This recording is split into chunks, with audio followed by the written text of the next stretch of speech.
আওয়ামী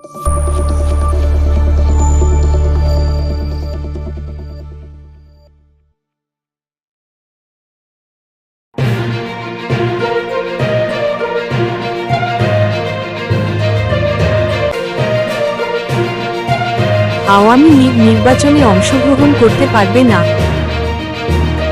ধামাকা 2020 নিউজ। আওয়ামী লীগ নির্বাচনে অংশগ্রহণ করতে পারবে না, মাহফুজ আলম। আসন্ন জাতীয় সংসদ নির্বাচনে আওয়ামী লীগ অংশ নিতে পারবে না বলে জানিয়েছেন জুলাই বিপ্লবের অন্যতম সংগঠক ও অন্তর্বর্তী সরকারের উপদেষ্টা মাহফুজ আলম। শনিবার 25শে জানুয়ারি নিজ জেলা লক্ষ্মীপুরে যাওয়ার পথে চাঁদপুরের হাজীগঞ্জে এক পথসভায় এমনটা জানান তিনি। উপদেষ্টা মাহফুজ আলম বলেন, এ দেশে ফ্যাসিবাদের ফিরে আসার আর সুযোগ নেই। যদি আওয়ামী লীগ ফিরে আসে তাহলে ফ্যাসিবাদ ফিরে আসবে।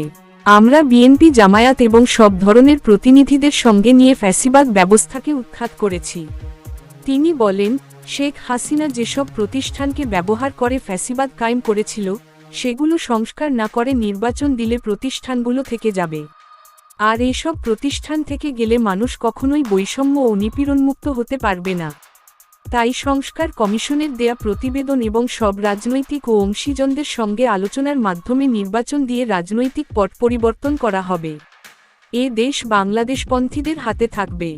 বাংলাদেশে দিল্লিপন্থীদের আর স্থান হবে না।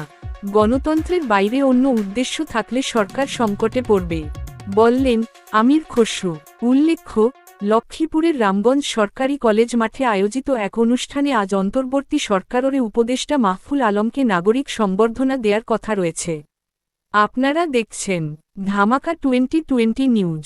চ্যানেলটাকে লাইক, শেয়ার, কমেন্ট করবেন।